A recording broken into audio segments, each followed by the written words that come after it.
dengan objek berupa gambar 3 dimensi atau objek maya gitu ya.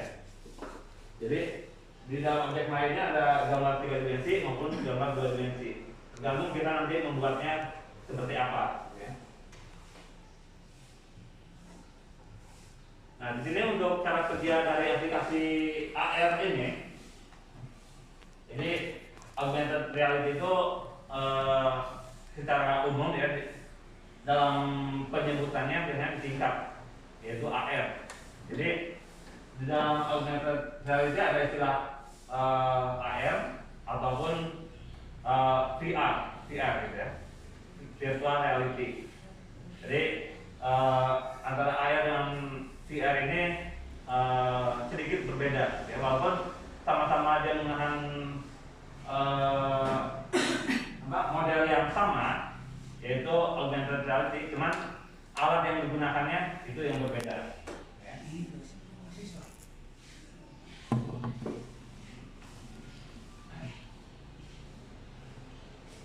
Nah, ini diagram dari cara kerja augmented reality. Dalam augmented reality di sini ada alur diagram yang yang berjalan gitu. Dimana yang pertama ada yang namanya kamera. Jadi untuk menjalankan aplikasi augmented reality di sini kita memerlukan namanya kamera. Kameranya bisa menggunakan handphone ataupun menggunakan kamera dari laptop atau kamera eksternal yang lainnya. Ya. Kemudian ada frame processing, itu dalam objek nyata yang nanti dapat kita baca oleh sistem AR ya. Kemudian juga di sini ada database. Database itu kumpulan dari data-data yang nantinya akan ditampilkan ke dalam objek mayanya, yaitu berupa gambar 2 dimensi ataupun 3 dimensi. Itu nanti tersimpan di dalam database. Jadi kalau kita nyekan objek misalnya, objeknya ini masih berupa gambar dalam kertas gitu ya. Ada gambar charger. Nanti ketika di scan oleh aplikasi AR, dia akan memunculkan objek 3 dimensinya atau objek 2 dimensinya. Ya. Jadi ini ada pengambilan data ya dari objek nyata. Kemudian di sini ada database berupa kumpulan dari data-data objek nyata yang nanti akan ditampilkan ya. Kemudian di sini objek tracker itu penggabungan antara objek nyata dengan database. Kalau misalnya datanya cocok, ya, maka gambar asli dari kita scan itu akan muncul. Kemudian ditambah juga informasi ataupun objek mayanya ya, yang ditampilkan di dalam aplikasi AR ini. Kemudian ditampilkan melalui screen. Screennya itu bisa di handphone juga ataupun di komputer gitu ya. Ya nanti lebih jelasnya mungkin kita bisa mempraktekannya. Jadi mudah-mudahan sih Bapak Ibu yang sedang membawa komputer di sini ya, kita bisa install dulu aplikasinya nanti.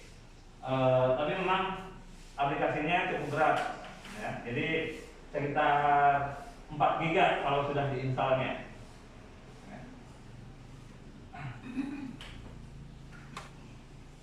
Nah, kemudian di sini komponen pendukung ya dari aplikasi AR atau dari AR. Ya. Di sini ada kamera dan sensor. Ya, seperti tadi yang sudah saya sampaikan sebelumnya bahwa kita membutuhkan kamera untuk mendeteksi objek nyata supaya bisa ditangkap oleh objek maya. Gitu ya. Jadi kamera di sini dapat kita untuk mengumpulkan data, informasi, terus mengkolaborasi dengan pengguna yang nantinya dapat mengirimkannya untuk diproses. Kamera pada ponsel memiliki kemampuan untuk memeriksa lingkungan dan data yang diperoleh serta mampu menemukan barang fisik dan menghasilkan objek 3 dimensi. Itu kamera ya. Dan yang kedua ada proyeksi. Proyeksi ini salah satu komponen dari AR. Komponen ini dapat mengacu pada proyektor kecil, misalnya semacam headset AR atau istilahnya perangkat yang digunakan untuk menampilkan objek yang dibuat dari AR. Ya. Jadi alat tersebut dapat mengambil informasi dari sensor dan memproyeksikannya dalam bentuk konten yang berkonsentrasi ke dalam permukaan untuk dapat dilihat.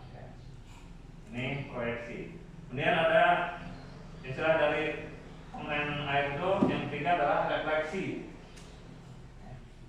Refleksi di sini memiliki fungsi yaitu seperti cermin ya, untuk membantu mata manusia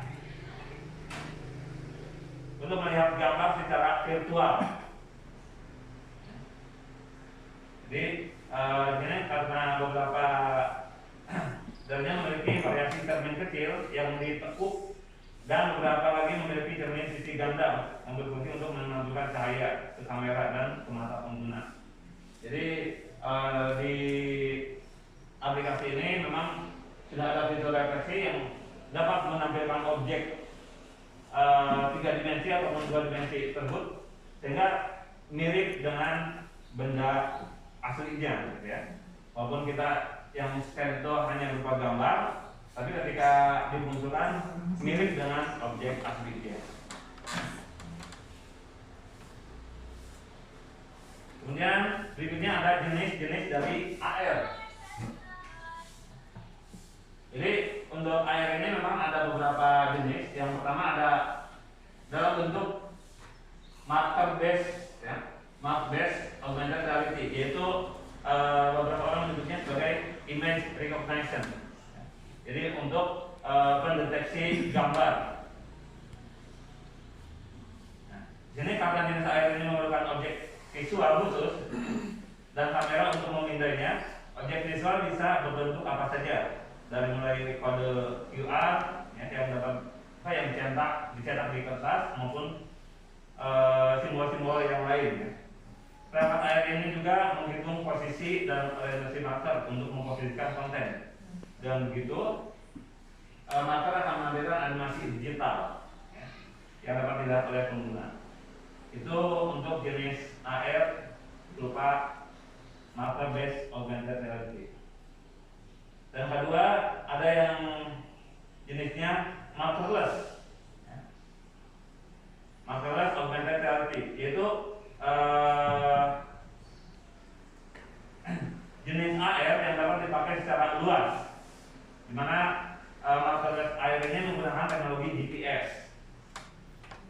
Contohnya mungkin ibu-ibu atau bapak pernah mendengar aplikasi dulu itu pernah viral namanya Pokemon Go, gitu ya.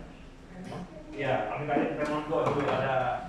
Nah itu aplikasi yang menggunakan teknologi AR juga. Jadi ketika kita berada di suatu tempat, gitu ya, kita bisa menggunakan fitur GPS-nya untuk mendeteksi ya, pencarian objek-objek 3 dimensi yang lainnya, ya, berdasarkan lokasi-lokasi yang sudah sebenarnya lokasi itu sudah dibaca dari tracking oleh GPS supaya bisa menampilkan objek-objek tertentu.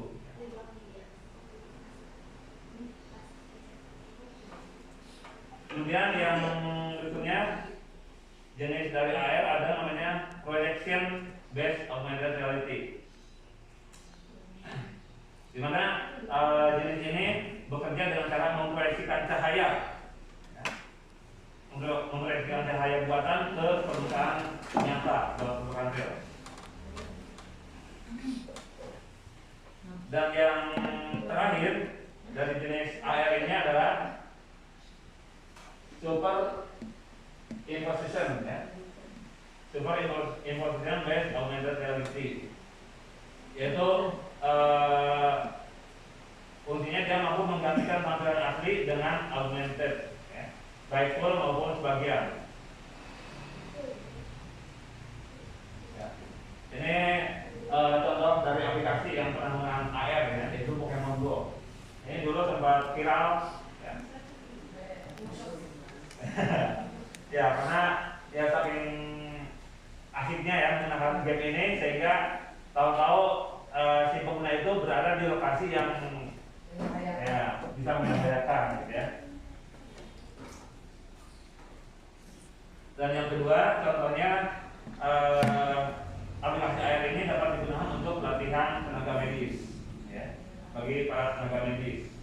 Jadi untuk menampilkan objek-objek tentang organ tubuh dan sebagainya itu bisa ditampilkan dalam bentuk virtual ya.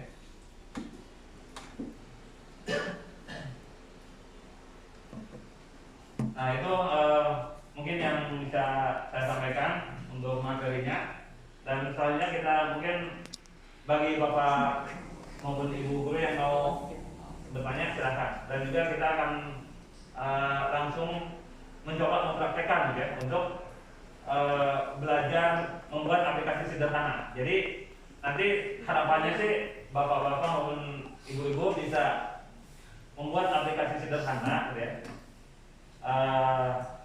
untuk dapat digunakan nanti ketika bapak maupun ibu mengajar. Mungkin kan ketika bapak ibu mengajar anak-anak yang masih usia dini atau masih kelas 1, 2 ya, mungkin itu kan agak sedikit kesulitan dalam menjelaskan materi maupun bahan-bahan ajarnya. Maka kita bisa bantu dengan menggunakan AR ya. Nanti untuk aplikasi yang dapat bapak ibu gunakan, yang pertama ada aplikasi namanya Unity ya. Unity 3D. Ini sebenarnya bisa di-download secara langsung gitu ya, secara gratis. Namun kalau download secara langsung ini kan sekitar 500 atau 600 megaan gitu ya. Jadi mungkin butuh kecepatan internet yang lumayan. Kemudian nanti yang kedua, ini ada aplikasi Blender ya. Blender ini bukan Blender untuk yang buat views gitu. Tapi aplikasi ini digunakan untuk membuat objek 3 dimensi secara manual ya. Jadi kalau kita ingin membuat sendiri bisa ya untuk objek 3 dimensinya, atau kalau misalnya kita mau download online pun ada yang menyediakan ya. Dan yang ketiga ini ada Poria Database Engine ya. Poria Database Engine ini dapat kita gunakan untuk menyimpan database tentang objek-objek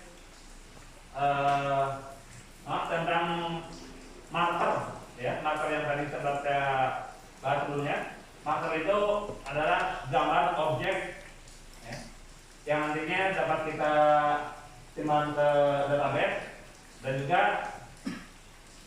dapat menampilkan objek 3 dimensinya nanti ya di dalam aplikasi.